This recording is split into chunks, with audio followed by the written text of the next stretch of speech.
el pensamiento racionalista y por otro lado era el pensamiento empirista. Y todo lo que eso sale a partir de esas dos corrientes de pensamiento. Cuando nosotros hablamos del empirismo, estaba comentando que hablábamos de esa apreciación subjetiva, de esas ambigüedades, contradicciones, complejidades, que por ahí el empirismo trata de ordenar, explicar, simplificar y dar tal vez alguna respuesta mucho más universal, ¿verdad? Casi como una receta. Lo que nosotros vamos a ver hoy va a estar un poco solapado al contenido de máquinas, pero que tiene que ver con una apreciación completamente racionalista del problema de la arquitectura, sobre todo en la arquitectura del siglo XX, en este periodo entre la Primera y la Segunda Guerra Mundial. Bueno, entonces, tratando de agarrarse un poco de esa experiencia empírica, de esas cosas que estaban pasando, surge en contraposición a la frialdad y a la industrialización de la arquitectura racionalista, lo que son los realismos. ¿Sí? Todo eso de máquina vamos a ver en clase que tiene. Entonces, los realismos lo que buscan es, de cierta manera o de cierta forma, lograr una mímesis. Pero no es una mímesis que es la copia de la naturaleza, como la harían a sí mismos los otros arquitectos, otros artistas. No quiere decir, por ejemplo, que va a hacer o copiar la naturaleza a sí mismo. Ya decían, como esa frase Platón y Aristóteles, que habían definido esta mímesis como la expresión de sentimientos y manifestación de experiencias, insistiendo en su función educativa y señalando que la mímesis es connatural del hombre desde su niñez. ¿Sí? Esto quiere decir que el hombre no puede evitar ser mimético. ¿Qué quiere decir? ¿Qué quiere decir mimético? ¿Qué quiere decir mímesis? ¿Alguien sabe? ¿No? Mímesis quiere decir copiar o asemejarse a algo. ¿Sí? La mímesis quiere decir tratar de ser como algo que se tiene ya una referencia. ¿Sí? Entonces, en este caso, cuando estamos hablando del hombre, el hombre necesita de la mímesis, necesita poder ser humano cuando realmente imita a otros. ¿Sí? Un ser humano es un ser humano cuando puede imitar a otros, cuando puede entender cómo la sociedad se comporta. ¿Verdad? Porque vemos muchísimo, de hecho se han hecho experimentos súper antiéticos, por cierto, de qué pasa si a un niño se le cría sin ningún tipo de contacto humano. ¿Qué se convierte ese niño? ¿Verdad? Y es un animalito, no puede hablar, no tiene patrones sociales, no sabe ni cómo comer, no sabe ni cómo pararse, no sabe cómo caminar en dos piernas. ¿Verdad?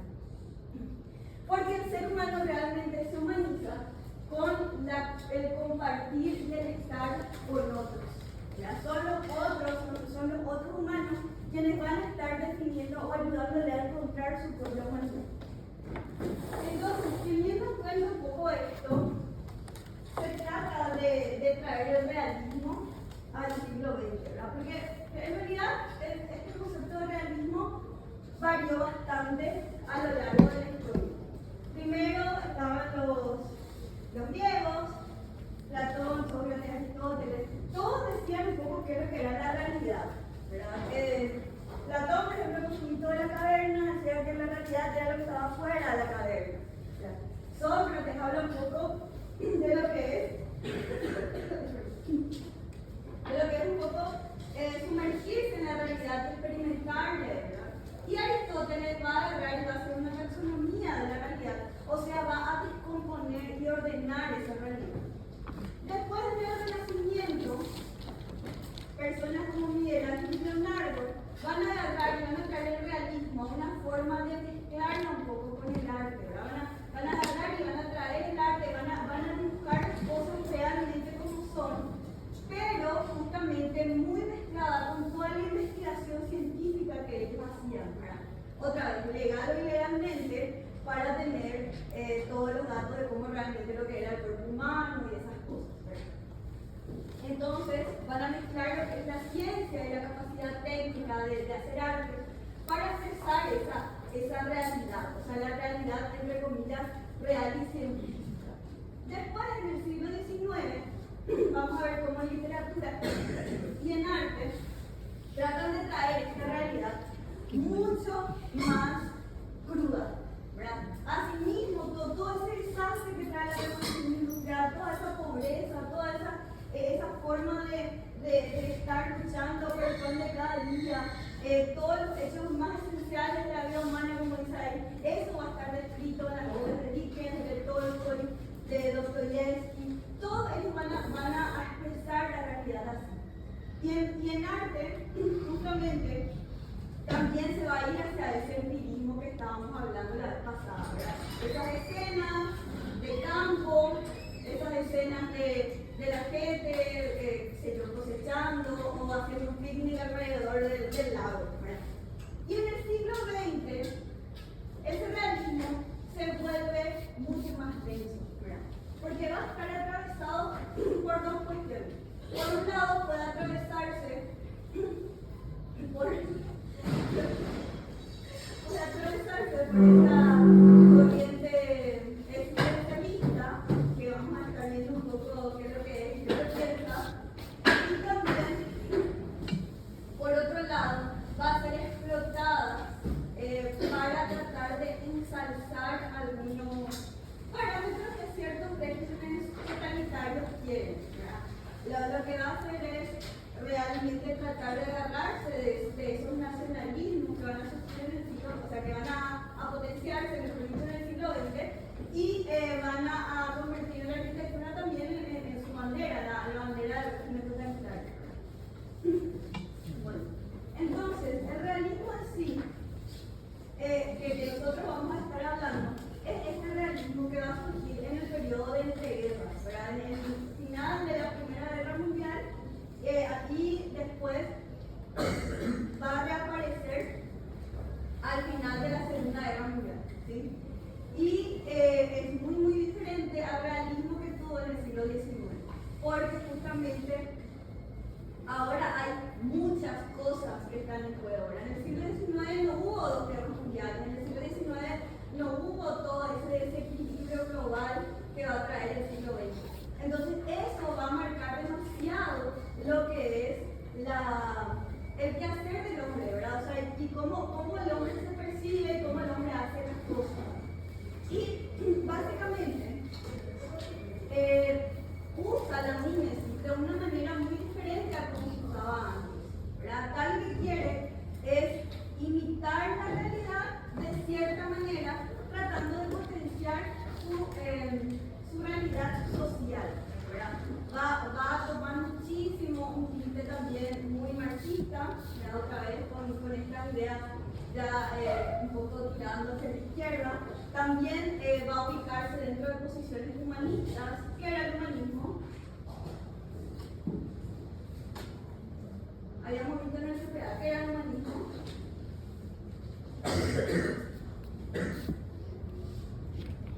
El humanismo era esta corriente filosófico-literaria que ponía al hombre así, bien antropocentrista, en el centro de las cosas. El hombre podía elegir su propio destino. El hombre, si bien no llegaba a la existencia de Dios, se tenía un poco del peso de esa religión y bueno, y podía ser capaz de elegir qué hacer con su vida, básicamente, ¿verdad? Y hacía uso de ese libre albedrío. Bueno, pero sobre todo el hombre era lo subjetivo, ¿verdad? Entonces, en este momento, en el realismo del siglo XX, también se va a tocar eso. O sea, vamos a volver a un humanismo que fue olvidado durante mucho tiempo, ¿verdad? Porque vimos, los organismos eran así de foco en la naturaleza, el surrealismo en el inconsciente, las máquinas, bueno, las máquinas, ¿verdad? El surrealismo en las máquinas. Y ahora recién vamos a volver al hombre, ¿verdad? El realismo va a traer otra vez el foco en el hombre y va a estar muy teñido de lo que es el pensamiento existencialista, ¿verdad? Toda esta corriente que básicamente surge de esta nueva realidad y estas condicionantes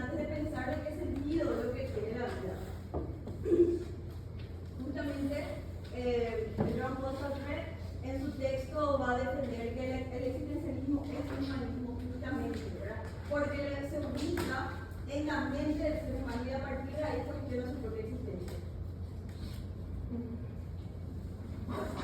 En este realismo y existencialismo posbélico que vamos a ver, básicamente se basa, o también atravesado por lo que les estaba diciendo, por esta corriente existencialista, que un poco ya la vimos también en el CPA muy rápidamente, pero básicamente lo que esta corriente filosófica busca o expone es tratar de estudiar todo desde la propia existencia humana, ¿verdad?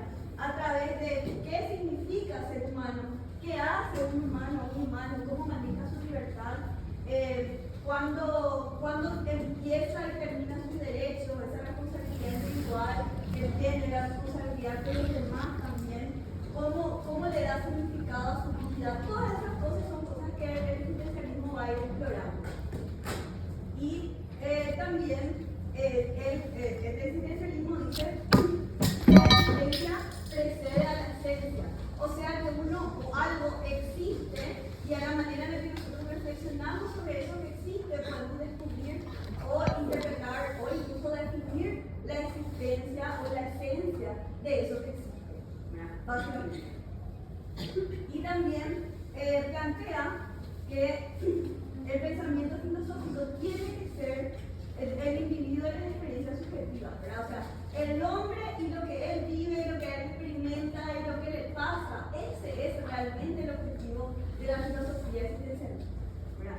Y obviamente tiene una profunda, fuerte y desesperante angustia existencial porque le pasó todo lo que le pasó en el siglo XX. Entonces, queda un poco traumatizado, pobrecito, y genera todo, le hace entender lo absurdo que realmente es el mundo, ¿verdad? Y cuáles son las cosas que realmente mueven al mundo. Entonces, en este parámetro de esta Segunda Guerra Mundial, o sea, Primera y Segunda, imagínense que hay gente que durante su vida pasó 2 guerras mundiales, o sea, hartos están de vivir seguramente. Y esta teoría o esta filosofía lo que muestra es lo crudo que es la vida, ¿verdad? Todas las cosas que pueden llegar a pasar, toda la angustia que tiene el hombre libre y cómo y dónde está esa responsabilidad de hacerse a sí mismo, ¿verdad? De poder decidir, de poder buscar lo mejor para él y para su gente, básicamente. Entonces, lo que pasa en este siglo XX es que se transforma la mentalidad general, ¿verdad? Primero que nada, luego se vuelve a revalorizar las cuestiones humanas esenciales, que era algo que se había olvidado un poquito en la era de las máquinas, ¿verdad? Que ya otra vez vamos a ver.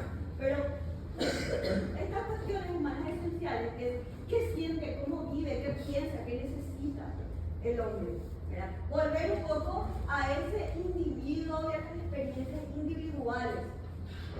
También un poco entender a la ciudad histórica como un bien escaso, porque claramente después de la Guerra Mundial en Europa, ciudades históricas había menos que antes, ¿verdad? Fueron bombardeadas o saqueadas, lo que sea, ¿verdad? Entonces las que pudieron sobrevivir a todo eso tenían que ser tratadas como algo importante, ¿verdad? Como un vestigio importante de toda esa experiencia humana. Y también empieza a haber un interés por el ser humano común. Otra vez, ¿verdad? Volviendo a ese empirismo que estábamos hablando, ¿verdad? Recuerden que acá hay un tiempo importante entre el empirismo que hablábamos en organismos y el empirismo que estamos hablando en este momento. Pero entonces busca otra vez pensar cómo vive este ser humano de entreguerras, cómo vive este ser humano después de la Segunda Guerra Mundial. Cómo vive haber sobrevivido eso y cómo vive consigo mismo después de haber hecho lo que tuvo que hacer para sobrevivir, ¿verdad? Porque también es eso, ¿verdad? Hubo mucha gente que tuvo que estar en ambos lados del conflicto y de por ahí no estaba tan de acuerdo, o de por ahí se da cuenta que todo lo que hizo hasta ese momento estaba mal, ¿verdad? Entonces, ¿cómo vive con sí mismo? Entonces, todo esto trata de buscar en la arquitectura y en el arte formas mucho más sencillas, más simples y sobre todo mucho más humanas, ¿sí? En contraposición a lo que van a ser, a lo que fueron ya en ese momento las máquinas, que buscaban algo que fuera preciso, ordenado, sencillo, como una solución más universal, digamos, que es lo que quería traer justamente esa filosofía racionalista. Pero ahora el humanismo lo que quiere es traer una respuesta más individual, cómoda y sobre todo humana, volver a ese mundo de emociones, ¿verdad? Que era lo que buscaba. Entonces, el nuevo protagonista es el hombre común, ¿verdad? El cualquiera, el que está en la calle, el que se defendió durante la guerra, el que atacó durante la guerra, el partisano, la resistencia, el que resistió, sobrevivió y pudo sobre todo salir de eso, ¿verdad? Entonces, dice nuestro libro, el único que aunque perdedor poseía la razón histórica porque él estuvo ahí, ¿verdad? Sea del lado en el que esté, vivió lo que vivió y tiene ese collage de experiencias que nunca le van a dejar y que siempre van a llevar y llevar seguramente ser transmitido de generación en generación para seguir tramando viviendos, ¿verdad? Y ahí está el peso de esa verdad. Entonces, el protagonista de la historia ya no es el rey, el monarca, el presidente, sino que es la persona que día a día hace lo que puede para sobrevivir, básicamente. Entonces, todo este pensamiento de traer de vuelta al hombre al centro y al hombre cualquiera, ¿verdad? Se manifiesta en arte, pensamiento y en arquitectura de esta manera, ¿verdad? En el pensamiento y la obra de Jean-Paul Sartre, ¿verdad? Todo lo que es la teoría existencialista que él maneja. Después, en las obras, los personajes en las pinturas de Jean-Paul y ven que, o sea, estamos hablando de realismo, pero no es una mímesis exacta de una persona, ¿verdad? O sea, no es la cara hiperrealista de una persona, sino que esta es una interpretación subjetiva del artista de cómo se ve esa persona en particular, ¿sí? A ese realismo se refiere, ¿sí? También tenemos la figura de Alberto Giacometti, que básicamente, otra vez, no es la forma exacta de cómo es una persona humana, ¿verdad? Tiene cierta abstracción, tiene cierta subjetividad de interpretación del artista. Eso es lo que trae este realismo del siglo XX. En música aparecen estas cosas, aparece el soul, ¿verdad? Que es justamente la música del alma, básicamente. El tango, ¿verdad? Si alguna vez escucharon un tango, hay pocas cosas tan tristes y conmovedoras como un tango.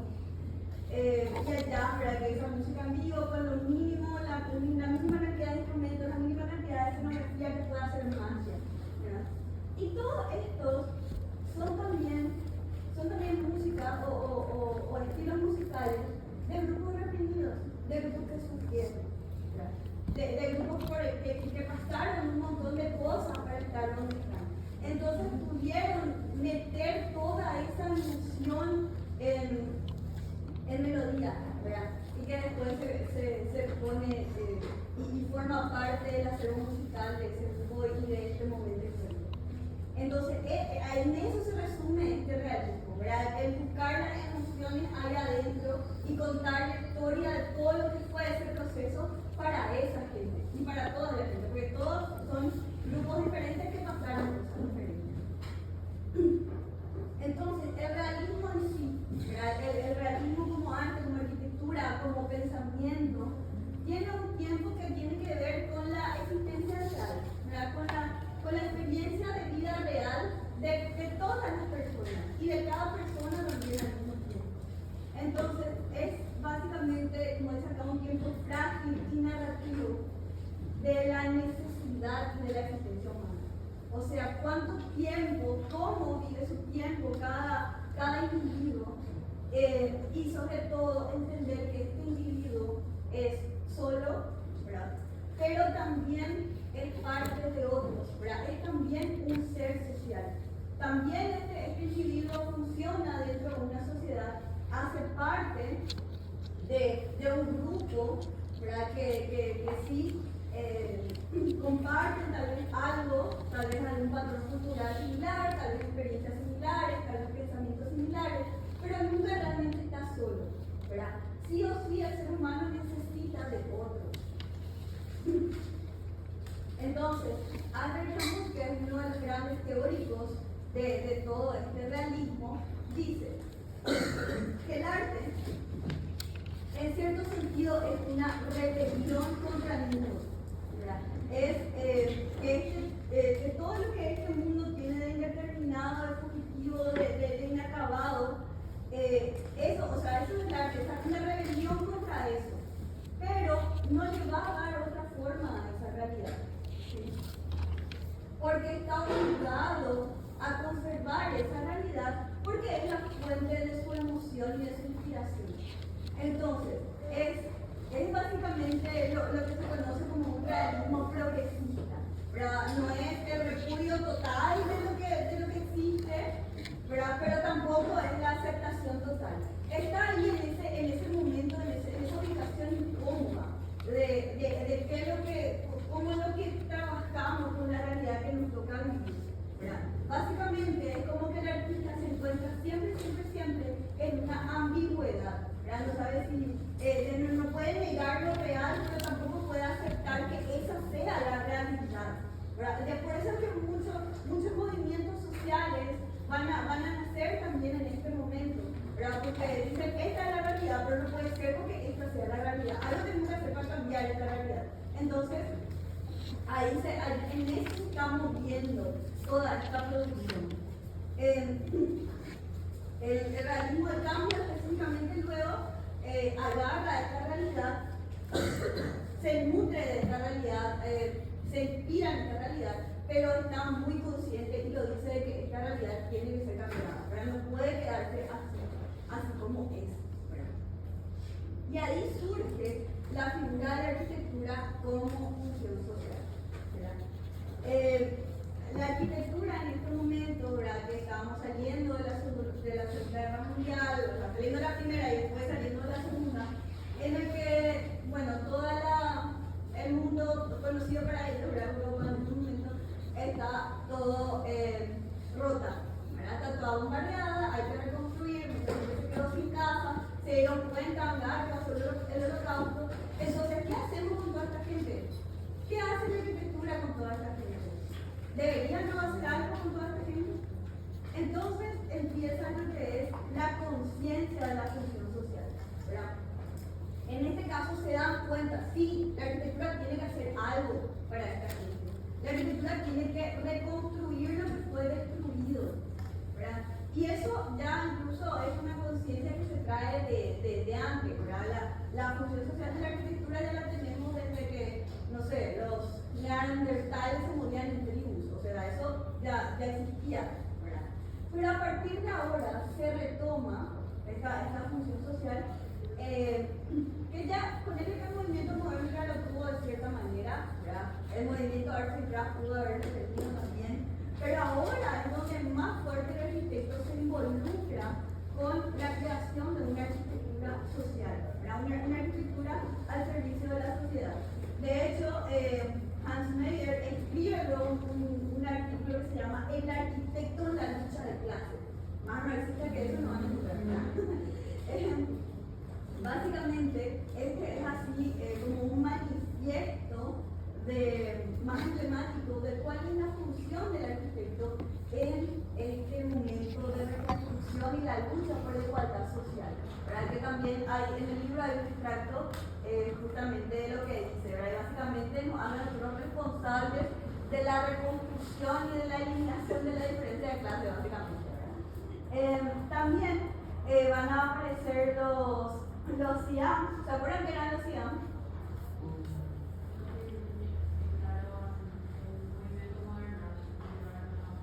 Sí, congresos internacionales de arquitectura moderna, exactamente, ¿verdad? Estos congresos en donde se juntaba gente, ¿verdad? Que empezó en el 1928, ¿verdad? Ya en el periodo interbélico, que la gente se juntaba y decía, bueno, cambiamos de siglo, entonces hace falta también cambiar la arquitectura, ¿verdad? Y plantearon lo que era el movimiento moderno y todo eso que vamos a ver en las clases posteriores.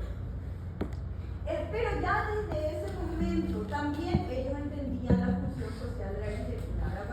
Cuando estaban planteando, por ejemplo, esas ciudades completamente funcionales, disgregadas por funciones, sí o sí había espacios de ocio, sí o sí había espacios de viviendas sociales, sí o sí había, siempre hubo un interés por venir a la sociedad, solo que bueno, vemos después que eso no funciona tanto, ¿verdad? Por lo menos el enfoque que tuvo Siam. Pero sí estaban muy conscientes ya de esta función social. Entonces, según ya todo esto, ¿verdad? Ya sea lo que es el manifiesto de Meyer, los Siam y todo lo que fueron pasando históricamente, ellos decían que la misión del arquitecto era servir a la sociedad, ¿verdad? Servir a la sociedad justamente porque eran los encargados de recuperar eso que tanto se perdió, o sea, tanto se nota una ciudad bombardeada, tanto se nota la pérdida de viviendas, se nota incluso mucho más que las personas que ya no están, ¿verdad? Las personas que ya no están significan algo solamente para sus cercanos, ¿verdad? Y después ya para el resto de la gente es número. Pero cuando vos pasas por un lugar que toda tu vida estuvo ahí y de repente ya no está, se convierte en un símbolo que hay que reconstruir, ¿verdad? Entonces, la misión del arquitecto, según este pensamiento, es servir y ayudar a reconstruir lo que se perdió, ¿verdad? Y hacerlo de manera que sirva para todos y que se cree una verdadera igualdad entre todas las personas, ¿verdad? A través de lo que nosotros hacemos. Esto surgió justamente viendo un poco cómo los regímenes autoritarios trataron a la gente, ¿verdad? Cuando se ganó la Segunda Guerra Mundial, cuando le vencieron a los nazis, a los fascistas y todo eso, ahí renació ese espíritu social de, bueno, esta gente le usó a su gente. Pero ahora es el momento de que esta gente que sobrevivió pueda vivir su vida como debe ser. Entonces, dentro de esta idea de que el arquitecto tiene que servir a la sociedad, se plantea lo que era el Team X. ¿Se acuerdan lo que era el Team X o Team X?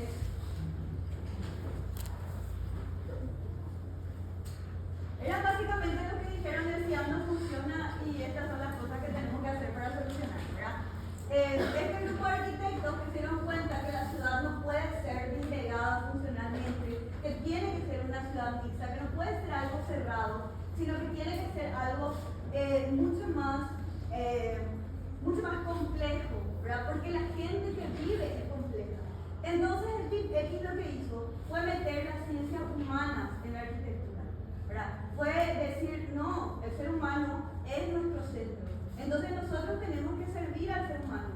Pero ¿y cómo vamos a servir al ser humano si no sabemos qué es lo que es un ser humano? Entonces metieron sociología, metieron antropología, metieron psicología, para que la arquitectura pueda realmente servir a ese ser humano. O sea, no es al pedo que nosotros tenemos sociología en la facultad, de por ahí parece una materia de relleno, ¿verdad? Pero en realidad es importante entender a los grupos humanos a los que nosotros servimos, ¿verdad? También nosotros tenemos cuando tengamos que hacer cualquier proyecto, lo primero que hacemos es hablar con nuestros clientes, ¿verdad? Hablar con nuestros clientes, entender su rutina, saber qué necesitan, qué no necesitan, y bueno, cuánta plata tienen, ¿verdad? Pero generalmente es un poco tratar de hacer espacios que realmente les sirvan, ¿verdad? Eso es muy importante en la arquitectura, ¿verdad? Y eso es una innovación que trae justamente el Team X. Todo lo que tiene que ver arquitectura, todo lo que tiene que ver urbanismo, el pensar un poco en que la gente tiene que ser parte del proceso de hacer su propia casa y hacer su propia ciudad. Todos estos procesos de creación participativa, de hacer encuestas, por ejemplo, cuando nos vamos a la visita de sitio, nosotros, ¿verdad? Cuando vamos a hacer proyectos, nos vamos y, ¿verdad? Tendríamos que entrevistarle a la gente que vive ahí, ¿verdad? ¿Qué querés? ¿Qué buscás? ¿Qué te gusta? ¿Qué no te gusta? ¿Cómo es la vida acá? ¿Verdad? Todo eso es incorporación del PINGES. Antes no había eso. Antes, durante los Siam y mucho antes, la gente, o sea, los arquitectos y los urbanistas básicamente le decían a la gente cómo vivir. Tipo, esta es una casa, vos vivís en ese, ¿verdad? Ahora recién se está poniendo el énfasis en la persona que va a servir, a la que va a servir, mejor dicho, la arquitectura, a partir del PINGES. Bueno, y Alison y Peter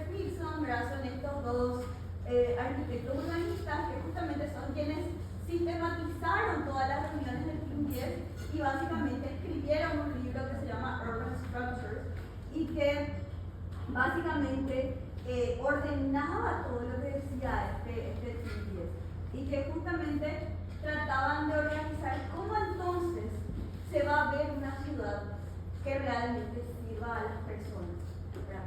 Porque tenía cosas como esta, ¿verdad? Tenía cosas como estas en el movimiento moderno, el urbanismo racionalista, que vamos a ver también eventualmente, que eran básicamente grandes bloques, muchísima densidad urbana, todos viviendo uno encima de otro en cajita de zapatos mínima, y frente a un gran lugar de recreo, de ocio, sin ningún árbol o muy pocos árboles, y muchísimas y grandes carreteras, ¿verdad? Porque los autos son importantes, ¿verdad?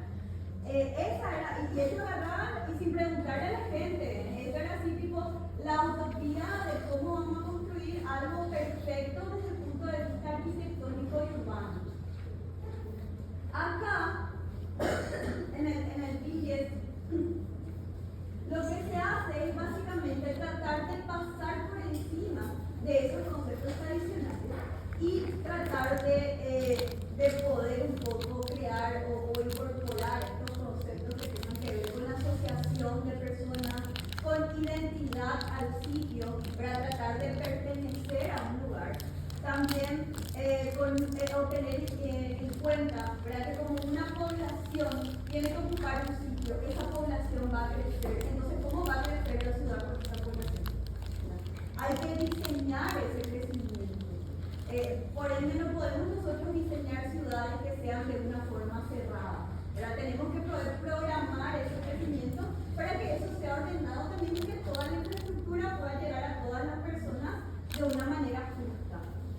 Entonces, también se plantean todos los sistemas de movilidad pública, se diseña, se trata de dejar un poco de lado el coche particular y se va más hacia lo que es la movilidad urbana ya compartida, y se desarrolla el concepto de los clusters, que vamos a ver enseguida.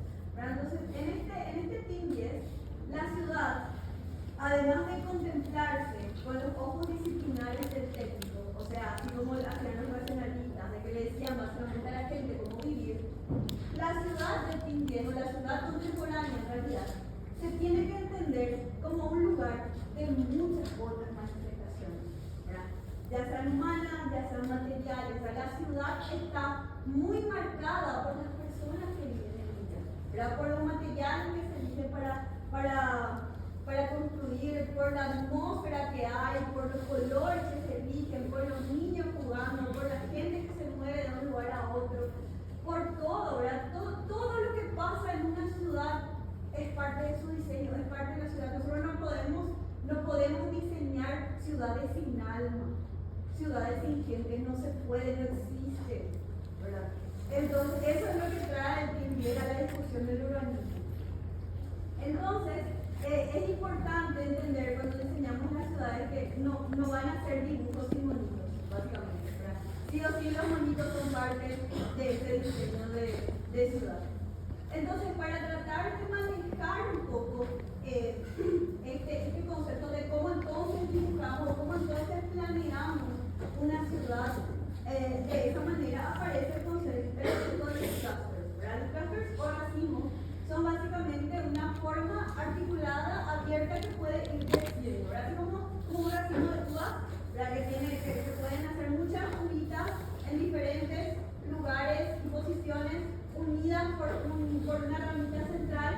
Básicamente eso también se ve en el arte, con las texturas de Jan Muster, con el dripping del art de Jack Pollock, ¿verdad? Con incluso las superposiciones y la escultura pop de Eduardo Pavlovsky. Entonces, todo esto es a estas cosas podemos seguir agregando las cosas sin que pierdan sentido, básicamente, ¿verdad? Esto es asimismo como la población que vive puede seguir creciendo, ¿verdad? A esta cabeza, por ejemplo, yo le puedo seguir agregando partes acá, puedo separar un poquitito y agregar otra parte, puedo agregar parte arriba, esto no está acabado.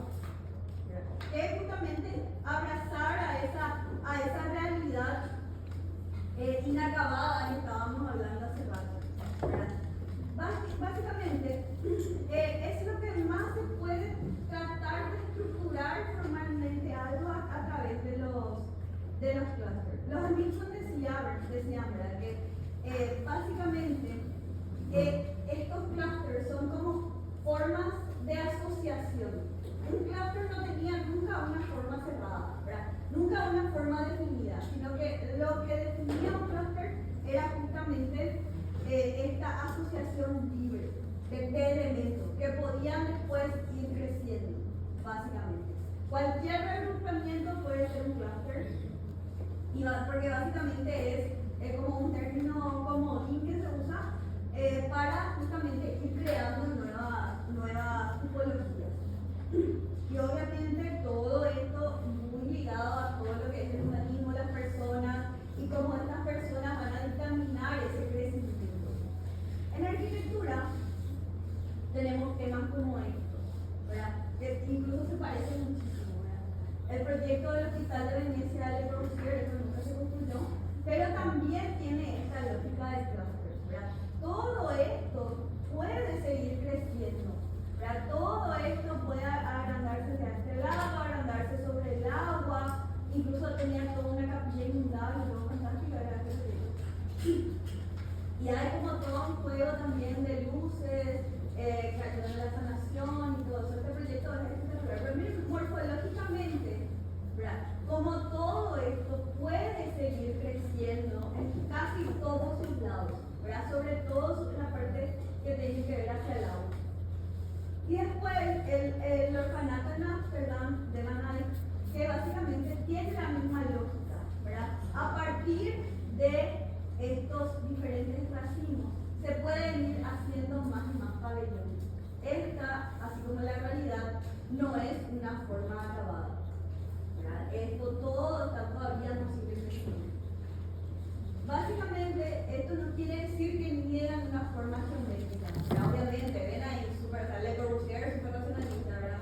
Una geometría, líneas rectas, ¿verdad? No hay una curva metida ahí ni nada de eso. Pero el concepto de que el edificio está inacabado y puede seguir creciendo, pero si no crece, está bien también, ¿verdad? Ese es el concepto de clase. ¿Se entiende? ¿Tiene sentido? ¿Sí? Okay. Bueno. Entonces, entramos un poco a lo que es el espacio empírico en este proceso, tanto interbélico como post Segunda Guerra Mundial. Básicamente, en este momento se desarrolla el empirismo humanista, ahora que estamos hablando hace rato de esta filosofía, que va a ser en la arquitectura también heredera del funcionalismo, ¿verdad? Esa idea, ese funcionalismo organicista que manejaba Wright y que maneja Iron, que es básicamente, vamos a separar las cosas por las funciones y darle forma a esas funciones, ¿verdad? Hasta ahí es completamente funcionalista, ¿sí? Solo que se va a meter un poquitito lo que es de a poquito la interpretación de la arquitectura vernacular en estos espacios más, digamos, más funcionalistas.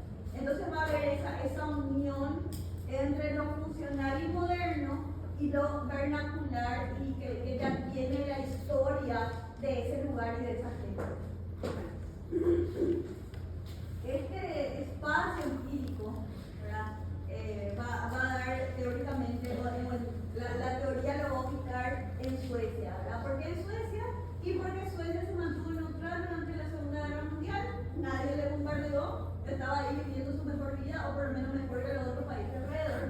Entonces pudo desarrollarse muchísimo más que los otros países de Europa, ¿verdad? Entonces el desarrollo social, el desarrollo humano y tecnológico que pudo tener le convirtió realmente en un país modelo y bueno, y con eso también su arquitectura, ¿verdad? Esta arquitectura que va a ser muy característica de ellos, muy colorida, muy atada a sus tradiciones, pero sin negar los materiales y las formas de una arquitectura más contemporánea, ¿verdad? Más de ese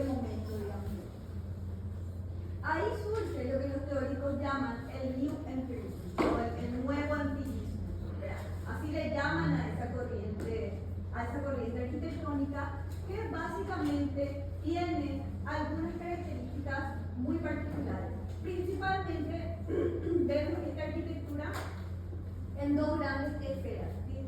Por un lado, la arquitectura doméstica, ¿verdad? La vivienda, que en el siglo XX va a ser un tema muy explorado, ¿verdad? Como vamos a ver también en la época de máquinas y racionalismo, y por otro lado el urbanismo. Entonces, la arquitectura de este nuevo empirismo, la arquitectura doméstica, lo que quiere es recuperar esta comodidad doméstica, ¿verdad? Ya no necesitamos, ¿para qué lo que queremos los espacios más chicos que podamos tener para funcionar eficientemente? No hace falta. Dame un espacio cómodo donde pueda bailar en mi cocina mientras cocino si quiero, ¿verdad? Que sea cómodo, que dé gusto estar en la casa otra vez, ¿verdad? Que el hogar se sienta como un hogar y no como una máquina cualquiera que cualquiera puede tener una casa como la mía, ¿verdad? Es darle un poquitito de recuperar, como dice el tema 2, lo que es el sentido común, las texturas, los materiales, las tradiciones constructivas y formales de cómo lo que era la arquitectura antes de que vengan a vendernos todas estas grandes panaceas de soluciones universales, ¿verdad? Cómo tratar de recuperar esa magia que había antes en el hogar, en la arquitectura, en la forma de construir, ¿verdad? Volver a tener fantasía y gusto por la decoración. El ornamento no es delito, como decían los racionalistas, ¿sí? El ornamento es personalidad. El ornamento va a ayudar a que esto se vea mucho más cómodo, más lindo, más mío, ¿verdad? Y que uno pueda realmente identificarse con ese lugar que está construyendo, con ese lugar en el que está viviendo, y que la arquitectura tenga muestras de su paso por la vida, ¿verdad? Que esa arquitectura fue usada y es de esa familia y le gusta y vive ahí porque quiere y no porque no tiene otra opción. Y también otra característica importante es justamente el valor de la buena artesanía, ¿verdad? El valor de volver a rescatar las cosas que la industria no puede hacer, ¿verdad? El valor de poder tener un poco de esas cosas cálidas que nos da la artesanía, sin renunciar obviamente a todo lo que la industria tiene para darnos, ¿verdad? Si podemos crear estructuras más resistentes con hormigón armado, bienvenido sea, ¿verdad? Pero eso no quiere decir que toda nuestra casa va a ser hormigón armado, sino que nosotros podemos agarrar e ir mezclando, agarrar lo que nos sirve para que esto sea realmente útil. Incluso no hace falta que la forma de la arquitectura sea una arquitectura vernacular, ¿verdad? Puede tener formas modernas, ¿sí? Pero eso obviamente mezclado y atajado a todo lo que tiene que ver con la interpretación vernacular del sentimiento de hogar. En el urbanismo, básicamente se rechazan lo que son las geometrías repetitivas del racionalismo y se busca el predominio de estas formas espontáneas, los clusters que estábamos hablando, formas orgánicas que se integren con el medio ambiente, con el entorno, que realmente sean capaces de crecer si es necesario, ¿verdad? Entonces, básicamente es tratar de volver a una arquitectura y a un urbanismo que tengan al hombre y a su experiencia como centro de todo, ¿verdad? Como centro de todo. Y este hombre, no solo hombre como individuo, sino que hombre en su contexto social, sino que hombre con toda la historia que trae él y sus antepasados y todo el resto de sus cosas, ¿verdad? Uno de los grandes exponentes de este espacio empírico es Álvaro Aalto. Álvaro Aalto también le van a encontrar en el libro la parte de organismos, ¿verdad? La parte de organismos, porque él también hizo mucho. De hecho, él pasó por muchísimas fases, ¿verdad? Llegó a ser brutalista, racionalista, hasta que le conoció a Frank Lloyd Wright, que como a todos le cambió la vida, ¿verdad? Y básicamente cuando él le conoce a Frank Lloyd Wright, él empieza a pensar también en una arquitectura un poco más organicista, ¿verdad? Un poco más llevada hacia lo que es la atención al medio ambiente. Y está en nuestro libro en la parte de realismo también, porque justamente es la expresión total y completa de lo que, o sea, su arquitectura es la expresión total y completa de lo que él considera, de cómo vive el hombre moderno finlandés, lo que era finlandés, en ese momento, ¿verdad? Cómo vive, cómo debería vivir, cómo vive más cómodo. Él decía que los problemas más difíciles no surgen de la búsqueda de una forma para la vida actual. Eso es fácil, ¿verdad? Cualquiera puede decir, así tiene que vivir el hombre moderno. Sino que el intento de crear formas que estén basadas sobre verdaderos valores humanos, ¿verdad? Volver a rescatar lo que es la tradición, volver a rescatar la importancia de valores familiares, volver a rescatar la importancia del ser humano como parte de la historia, ¿verdad? Y tratar de que todo esto sea y responda a ese ser humano, a ese grupo social.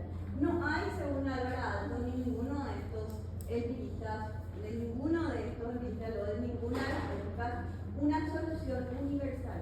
Porque el empirismo es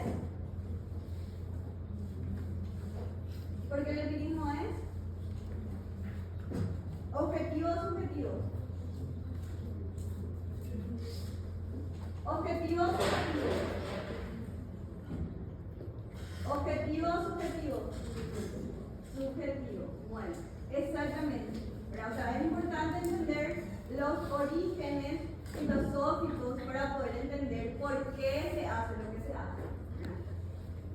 Entonces, él decía que la arquitectura tiene que tener, obviamente, espacios que sean funcionales, ¿verdad? Sí, tiene que tener, o sea, él era funcionalista, en el corazón él era funcionalista.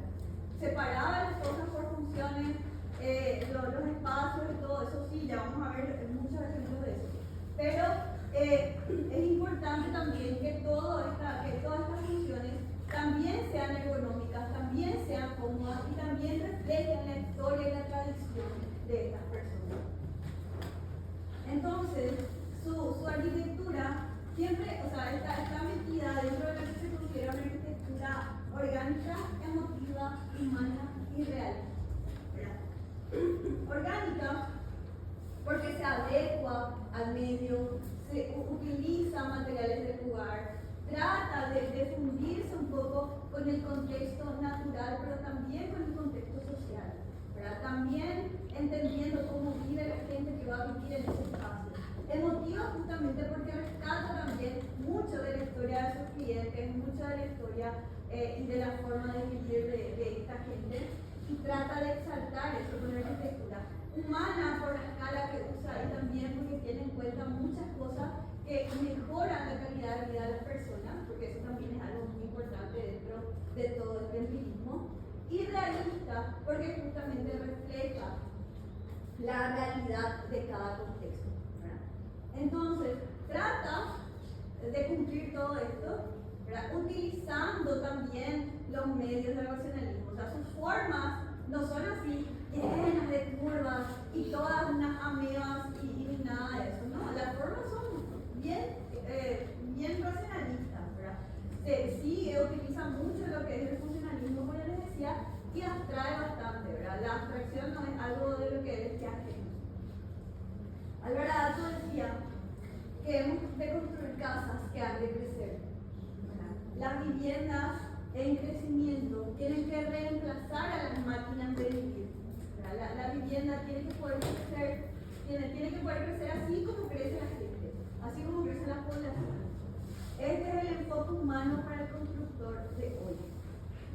Es entender que la gente crece, que la gente vive, es capaz de plantear viviendas que sean mucho más flexibles, que puedan acompañar a la gente desde el momento en el que nacen hasta que se mueren y por todos los cambios que pasan. De por ahí nacen, después viven solos, después tienen pareja, después tienen hijos, después los hijos se van, ¿qué se hace cuando todo se pasa por casa? Entonces, todo es pensar un poco en todo eso. ¿Qué hacer con todo eso? Entender un poco de ese proceso. Bueno, pero él no hizo solo casa, ¿verdad? Él hizo un montón de cosas. De hecho, acá tenemos algunos ejemplos. Este es el sanatorio antituberculoso de Paino, también en Finlandia, ¿verdad? Él gana en 1928 este concurso y, bueno, sale, ¿verdad? cercana a este proyecto.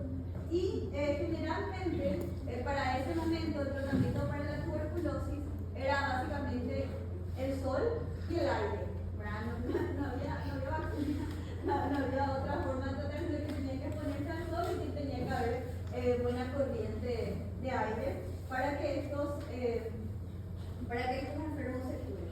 Entonces hizo este enorme complejo, ¿verdad? Este enorme complejo que tiene formas bastante modernas, ¿verdad? Ven formas bastante puras, tiene muchos de los elementos de Le Corbusier, tiene por ejemplo la ventana corrida, tiene también una terraza jardín, tiene una estética casi de máquina, ¿verdad? Si uno ve desde afuera, que sí, uno le mira por primera vez y podría considerarlo racionalista si no entiende la filosofía que hay detrás del proyecto de Aalto. Aalto, si bien tenía 25 años, la criatura cuando empezó a hacer esto,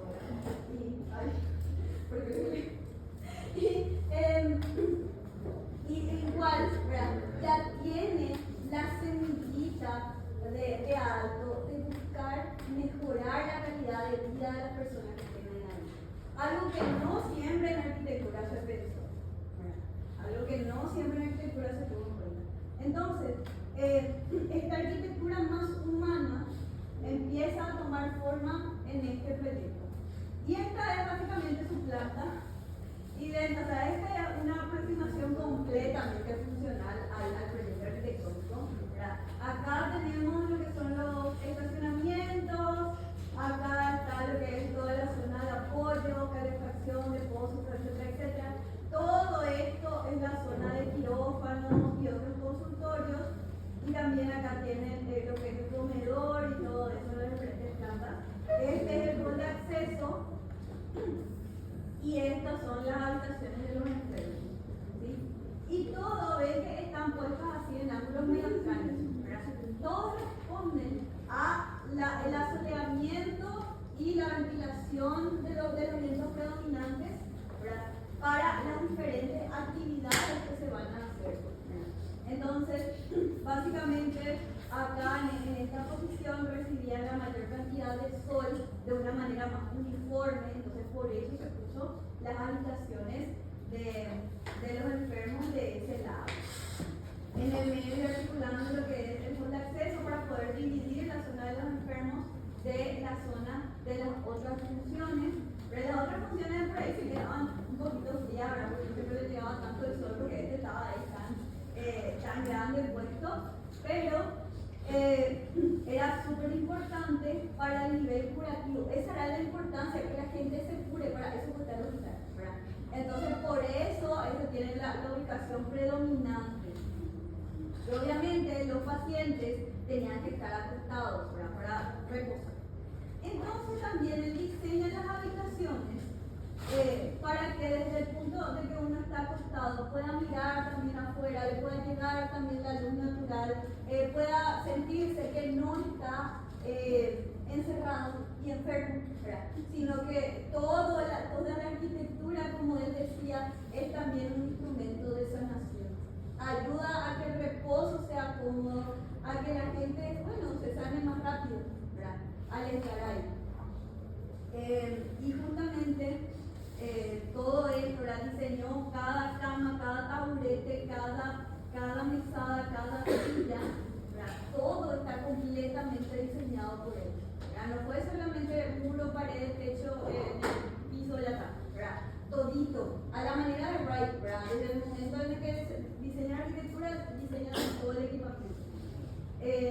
Y básicamente tiene estas grandes terrazas, ¿verdad? Donde los enfermos también pueden salir a tomar sol o sombra, ¿verdad? Y ver un poco esta fantástica, este fantástico bosque que está alrededor, ¿verdad? Una cosa, este lugar es precioso, ¿verdad? Y es básicamente una feroz mole en el medio de la nada, ¿verdad? Pero justamente ese emplazamiento también contribuye a la sanación de los pacientes. Y tiene también un muy complejo sistema de ventilación, ¿verdad? Que acá para la época así todo con cadenas y todo así, todo totalmente analógico, ¿verdad? Pero la altura de lo que era la zona de los enfermos, ¿verdad? Genera una cierta presión para el cambio de aire, entonces da una ventilación natural muy importante para la sanación de los enfermos.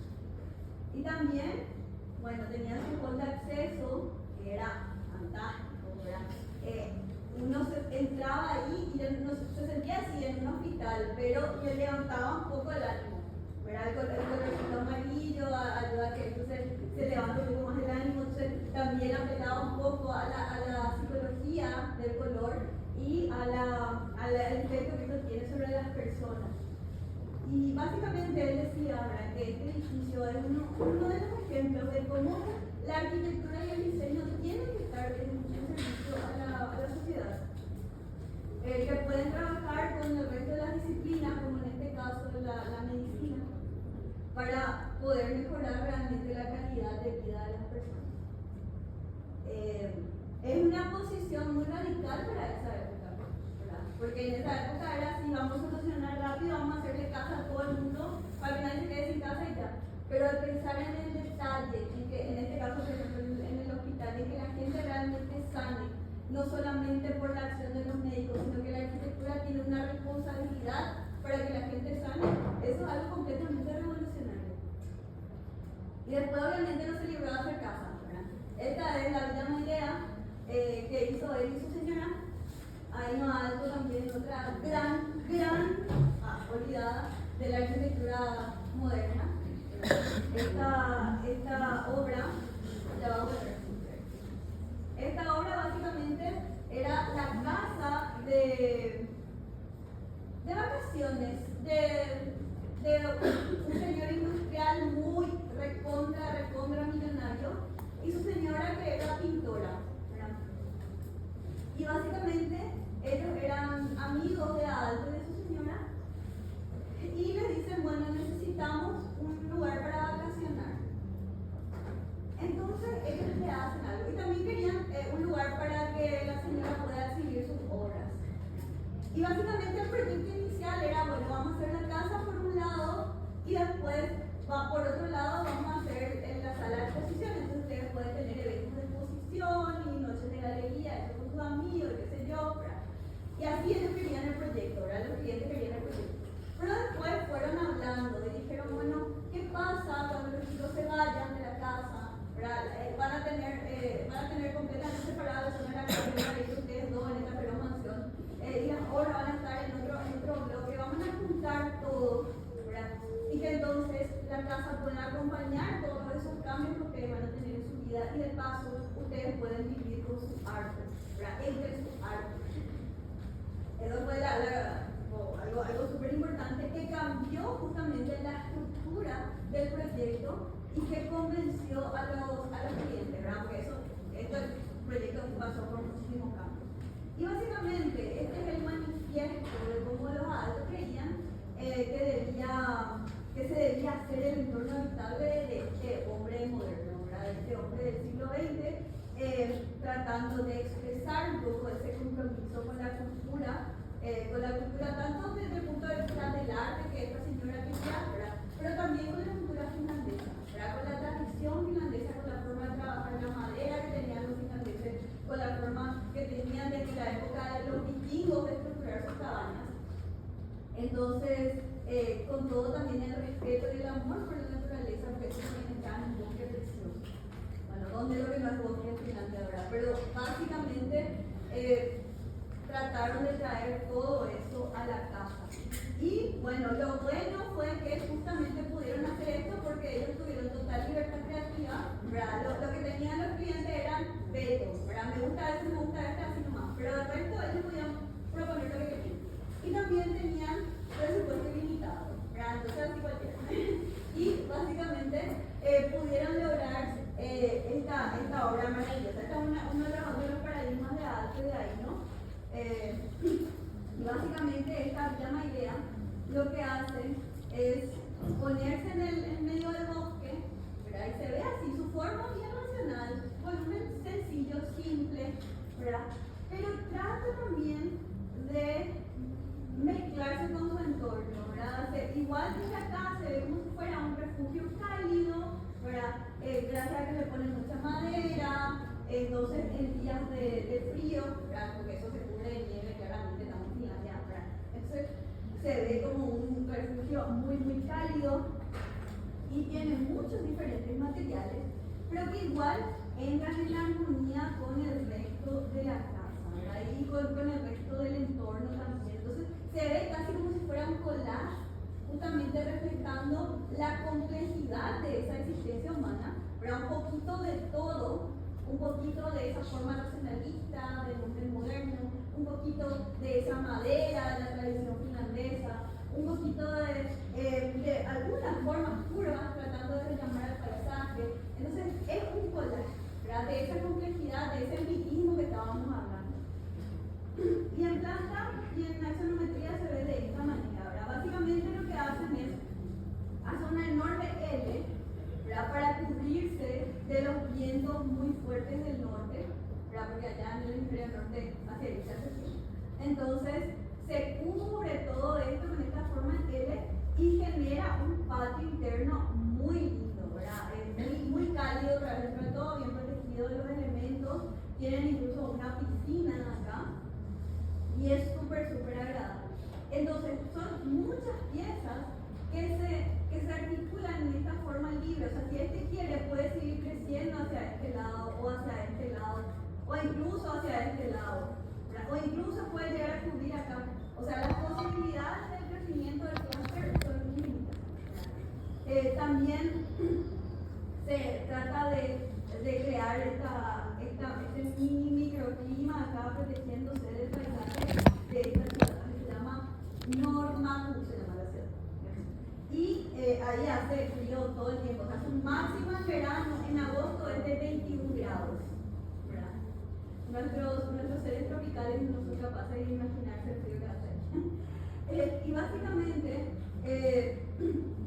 como la forma que se pone acá, protege a todo su patio de este frío tan fuerte, ¿verdad? Crea algo mucho más agradable. La parte de la axonometría muestra demasiado bien de toda esta lógica de protección y de la forma en la que esto igual más puede seguir creciendo si quiere. Y este es el interior, ¿verdad? Y es una innovación impresionante, ¿verdad? Porque aparte del espacio libre que tiene muchísimo espacio gracias a que está usando elementos estructurales que le permiten eso, ¿verdad? Puede tener luces bastante grandes. También él visualiza esto como una abstracción del bosque finlandés, ¿verdad? O sea, se apoya otra vez en la abstracción, trae ese afuera hacia adentro, ¿verdad? Ya que está en el bosque. Entonces agarra y las columnas de acero negro envuelven ratán para hacer que asemejen un poco a ese bosque de afuera, a la corteza pelada de los árboles que están en los alrededores y con el color de los pinos, ¿verdad? Entonces parece que ese adentro es la continuación de ese afuera que se ve por esos grandes ventanales que tiene. Y él dice que la arquitectura tiene un motivo interior, que es la idea de crear un paraíso. Para eso hacemos arquitectura. Este es el único propósito de nuestras casas. Si no llevamos este pensamiento entre nosotros, todas nuestras casas serán más simples y triviales y la vida no será digna de vivir. Esto es tener pasión por lo que hace, ¿verdad? O sea, es tratar de agarrar y darle emoción, sentimiento, que cada obra sea una obra completamente diferente porque estás hablando de un sitio diferente, una gente, un cliente diferente, una forma de vivir diferente y bueno, mi presupuesto diferente también. Y entonces como cada parte es completamente irrepetible, única a cada uno de estos proyectos. Siempre trata de integrar lo que es lo primitivo con lo actual, ¿verdad? Esta forma de trabajar la madera que es tan finlandesa de siempre, ¿verdad? Con los materiales industriales de ese momento, como el hierro de columnas, ¿verdad? También la relación con el entorno, que es algo súper importante en las viviendas de alto, que justamente todos estos ventanales, incluso traer las plantas adentro, ¿verdad? Que es algo muy organizista de su parte. Y también todos los elementos que usa, ¿verdad? Como esto de tratar de mostrar así como si fueran pequeñas abstracciones del bosque finlandés, ¿verdad? También mezclar un poco con lo que es el arte contemporáneo, la abstracción que había en ese momento, y tiene un poco también, por influencia de Rai, un poquitito de arquitectura japonesa metida ahí, ¿verdad? O sea, si le ven esa forma, esa planta tan libre, los colores que usa, eso es bastante influencia japonesa también. Bueno, después tenemos al arquitecto Álvaro Siza Vieira, ¿verdad? Él es un arquitecto portugués que también se sitúa dentro de lo que es el realismo empírico. Y él básicamente dice que si se ignora al hombre, la arquitectura es innecesaria. ¿Para qué vamos a hacer arquitectura si es que nadie va a habitar? Si no le va a servir a nadie. Si no le va a gustar al hombre estar ahí. Entonces, él básicamente lo que hace es, bueno, este señor, Dios mío, tiene 93 años también todavía, ¿verdad? Es así, y sigue haciendo cosas, ¿verdad? También, así como Alto, también ganó un Fisker y hace cosas como esta, ¿verdad? Esta es la casa de Temo Nova, ¿verdad? Él también, criatura, cuando hizo este proyecto, estaba en sus 20, ¿verdad? 24, 25 años cuando hizo este proyecto, está en un risco, ¿verdad? Y básicamente es un restaurante barra casa de té. Entonces, básicamente lo que hace es se funde con el ambiente, ¿verdad? Se funde como si fuera una roca más sobre ese risco, ¿verdad? Lo haría casi parece de una manera que lo haría Wright, ¿verdad? Pero la incorporación de estos techos inclinados son tan portugueses, tan ibéricos, ¿verdad? La manera de usar la teja, los techos inclinados, todas las aulas de diferentes alturas, y crean igual formas tan particulares como esta. Y vemos acá también la fuerte relación entre interior y exterior, que se nota muchísimo, que está reforzado también por todos estos paneles, o sea que tienen unos paneles de vidrio que se abren completamente y uno básicamente ahí está en la playa, ya está ahí en el agua, básicamente está conmigo. Entonces esa relación hace que se confundan los límites casi entre lo que es el edificio y la naturaleza. Es una obra fantástica, preciosa, la forma en la que se integra con el ambiente, las vistas que uno tiene de ahí, o la vista que uno tiene llegando más lejos, ¿verdad? Es impresionante. Y también ahí cerca de ese lugar hizo una piscina, ¿verdad? Una piscina que también tratan de aprovechar el agua del mar, así que se quieren fundir con el mar, y tienen también la misma lógica de tratar de fundirse con el ambiente y tratar de cierta manera mimetizarse, pero sin copiar a la naturaleza, ¿sí?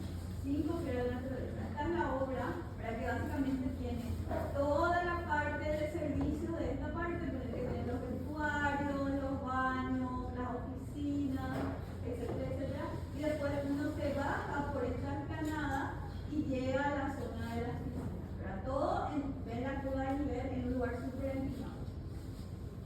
Esta sí, súper el material a la vista, tratando de justamente mimetizarse con lo que es el entorno, pero las formas de la arquitectura son otra vez bien racionalistas, ¿ven? Tenemos muchas puntas, muchos rectángulos, muchos cuadrados, todo eso. Ambos proyectos parten de esta interpretación abstracta de lo que es el organismo nórdico, ¿verdad? Pues los escandinavos tienen esta aproximación mucho más abstracta a lo que es la mimesis con el entorno, ¿verdad?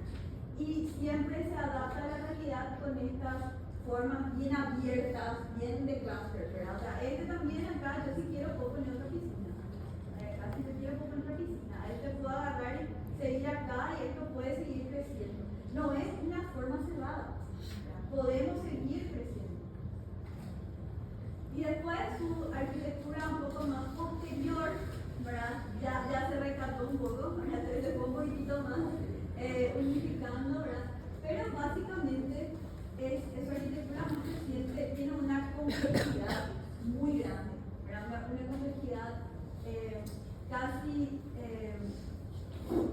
demasiado compleja, ¿verdad? Porque tiene demasiado detalle en lo que es la realidad. O sea, cada detalle también él lo va diseñando, tiene extremo cuidado con toda esa realidad contextual, humana, simbólica, urbana, paisajística, y todo tiene una identidad, ¿verdad? Ninguna obra otra vez es parecida a otra, y toda tiene una identidad. Fíjate, esta es la Escuela de Arquitectura de Oporto, ¿verdad? Que es básicamente todo lo que sería su fada, es una obra de Cisallo, y bueno, es una cosa fantástica que también tiene todo este sistema de iluminación natural, ventilación, es espectacular. La Escuela Superior de Educación en Setúbal también, todo, ven que son obras completamente diferentes, pero están unificadas por el uso del color blanco. Esto es un pabellón de Portugal, en una Expo del 98, que bueno, también muestra las posibilidades de lo que Portugal tiene para ofrecer en esa área. Y él lleva de realismo a la complejidad, una complejidad que surge, como les decía, de esta atención extrema al detalle, a la realidad, a las emociones, ¿verdad? Y lo que hace interesante la arquitectura de Sisa es que tiene una fusión de muchas arquitecturas, ¿verdad? Del organicismo de Alto, del clasicismo de Terzenau, del racionalismo, de Le Corbusier, también toca lo que es el neoplasticismo holandés, y básicamente trata de tener una forma orgánica, tanto como se pueda, unificada con este color blanco dominante de su obra, ¿verdad? Y obviamente todo lo que es equipamiento lo mantiene dentro de lo que es la tradición portuguesa vernacular, ¿verdad? Trata de meter mucha artesanía portuguesa en el equipamiento de su obra, ¿verdad? Pero su obra también trabaja muchísimo con lo que son estas formas, algunas más racionales, algunas más orgánicas, ¿verdad? Pero cada una es una obra de arte casi. Bueno, luego tenemos lo que es el espacio existencial, y acá nos metemos un poquitito en el terreno de la teoría, ¿verdad? Seguramente ya le conocen a estos amigos Roger Norbert y Bachelard, pero ellos también influyen en la manera de hacer arquitectura y en la manera de influir la manera de pensar al hacer arquitectura, mejor dicho, ¿verdad? Porque es básicamente un desarrollo mucho más amplio de lo que es este empirismo humanista, ¿verdad? Porque puede tener un contexto mucho más, una teoría mucho más profunda. Bueno, Nathan Rogers, por ejemplo, él dijo que es demasiado importante el legado del pasado a la hora de hacer ciudad y arquitectura. No podemos negar la historia, ¿verdad? Él agarra y mete en su discurso siempre conceptos de modernidad, ¿verdad? De realidad, de tradición, de crisis, de preexistencias ambientales que son condicionantes a la hora de pensar una ciudad o un edificio, ¿verdad? También que no se puede separar la arquitectura y la ciudad de lo que es su historia, de lo que es la cultura, de lo que es la sociedad, que era algo también que en la época de las máquinas querían disociar, ¿verdad? En la época del racionalismo ellos dicen, no, una solución universal para todo el universo, ¿verdad? Sin tener en cuenta su historia, su contexto, nada, no. Siglo XX, todo nuevo, ¿verdad? Sin embargo, este realismo busca otra vez volver a esa tradición, ¿sí? Entonces, él maneja muchísimo y estudia muchísimo lo que es el tema de las preexistencias ambientales, justamente. Que la ciudad preexistente, lo que sea que haya quedado de ella después de todo esos bombardeos, esos pedacitos de piedra que están ahí sueltos, ¿verdad? Que alguna vez fueron una catedral, tienen que ser reivindicados como un nuevo punto de partida, ¿verdad? Tenemos que poder inspirarnos, usarle, reinterpretarle, tanto como un medio y como un fin.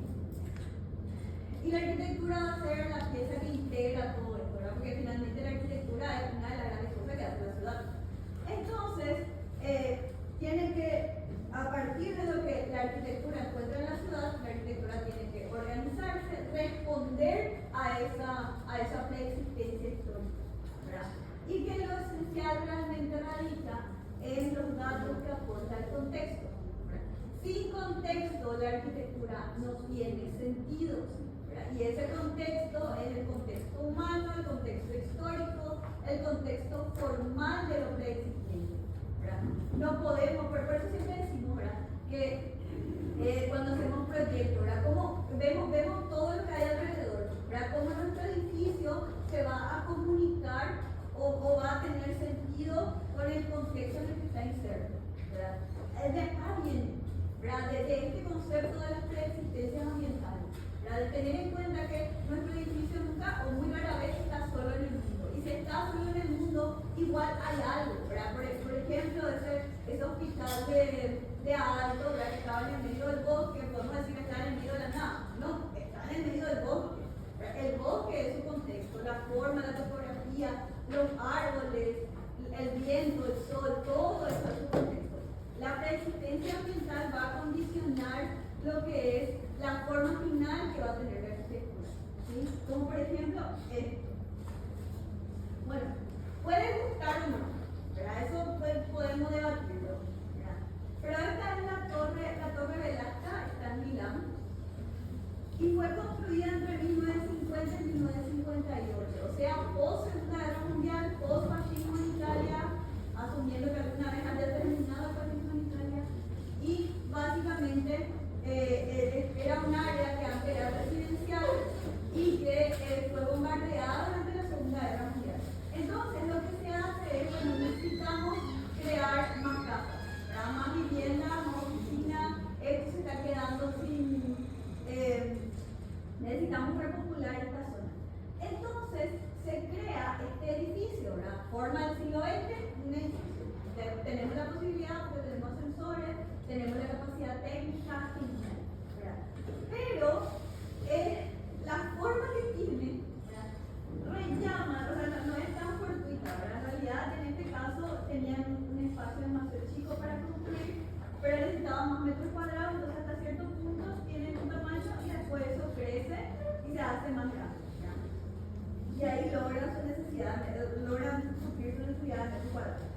Pero es una obra que es muy contextual y muy precisa, ¿verdad? Porque Milán fue una ciudad siempre muy importante a lo largo de la historia italiana, ¿verdad? El Ducado de Milán fue uno de las grandes ciudades italianas, las ciudades-estado italianas, que tuvo mucho poder y mucha influencia en todo lo que le fue pasando a Italia ya desde antes de su unificación, ¿verdad? Y la familia Sforza fue una de las familias más poderosas de Italia, incluso en algún momento de Europa, y que tenían su sede en Milán, ¿verdad? Entonces, el castillo Sforzesco, ¿verdad?, este castillo medieval gigantesco, tiene una torre muy similar a la torre Velasca, ¿verdad? Entonces, rellama la morfología de ese castillo Sforzesco, rellama también lo que es la altura de la catedral, que es una catedral gótica, una de las pocas góticas en Italia, y que, bueno, esta es una imagen, por ejemplo, que se puede ver desde una parte alta de la catedral, y ahí se ve a la Velasca, ¿verdad?, como un honguito surgiendo ahí del resto de la ciudad. Pero básicamente es completamente precisa. Parece ser que no tiene nada de rellamo imprecisado, parece ser así una forma del siglo XX que hizo capaz un ingeniero que no pensó demasiado, ¿verdad?, en la estética del edificio con él. Pero en realidad, justamente por la elección de materiales, por los colores, por la forma, está demasiado relacionada a la historia de Milán. Y obviamente está ahí para suplir esa necesidad que tenía. Bueno, después está este señor, Christian Norbert Schulz, que empieza a estudiar el espacio, ¿verdad? Nosotros como arquitectos trabajamos el espacio, creamos formas para crear espacios habitables, ¿verdad? Y según él, el espacio es la dimensión de la existencia humana, es el espacio en donde existimos y es el espacio en donde desarrollamos cada una de nuestras actividades, ¿verdad? Y él desarrolla unos 7 conceptos de espacio que no es nuestro deber ahora en historia de estudiar, eso lo van a ver en teoría, pero sí desarrolla un concepto muy importante que es el espacio existencial, ¿verdad? El espacio existencial el hombre va percibiendo algo que no cambia, que algo que le da su identidad. Esta identidad que tiene que ver con la pertenencia a una sociedad y a una cultura. Eso es lo importante de este espacio. O sea, entender que como arquitectos nosotros influimos en este espacio, ¿verdad? Nosotros damos identidad o ayudamos a crear o a permanecer en esta identidad. Y por eso tenemos que responder justamente a estas necesidades culturales. Entonces, él crea el concepto de lugar, ¿verdad? El espacio existencial como este sistema estable, relativamente estable, de todo lo que el hombre puede percibir y con lo que puede identificarse de lo que está a su alrededor, ¿verdad? Entonces, esto crea una arquitectura que tiene en cuenta las características del sitio, ¿verdad? Que tiene en cuenta las características del lugar, que tiene en cuenta las tradiciones propias de cada grupo social, de cada lugar en donde se pone, se posa, y obviamente todos los datos humanos, todo lo que los usuarios tienen de necesidad y tienen para contarnos como parte de su historia. Entonces, todo lo que se genera a partir de entender este espacio existencial, entender el poder que tiene la arquitectura de contar estas historias, va a generar obras que realmente capturen ese espíritu del lugar y que aporten realmente a la existencia humana, ¿verdad?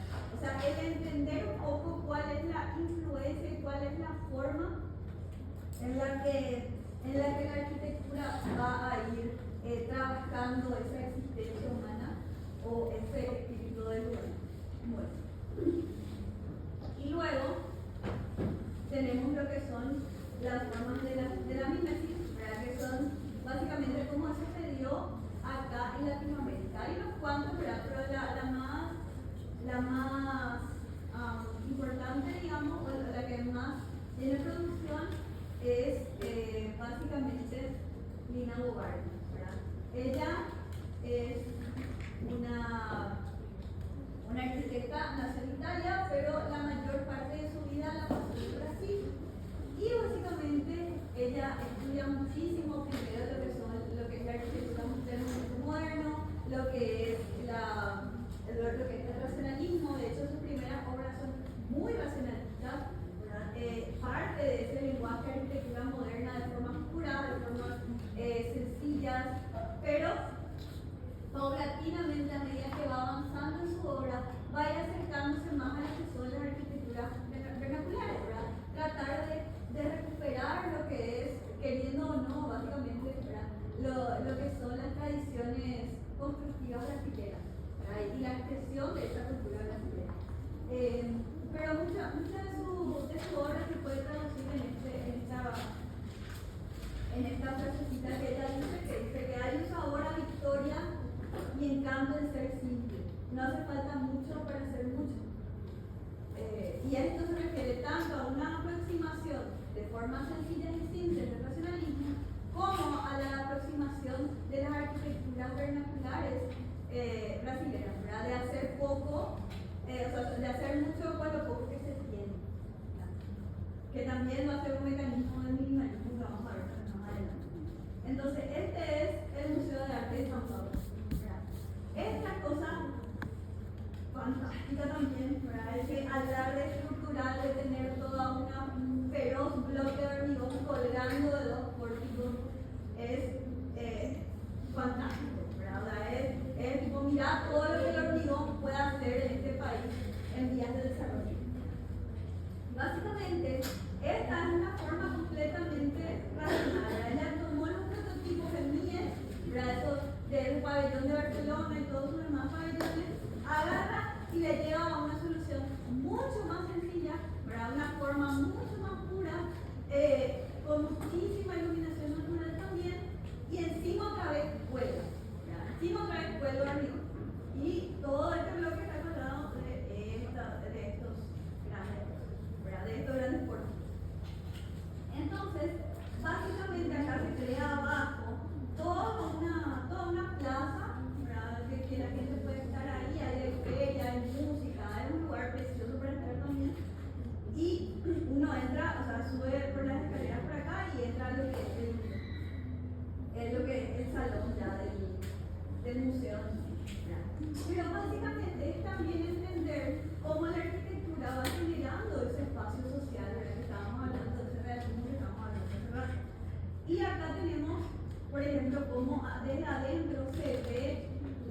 la luz natural inunda todo lo que es la zona de exhibición.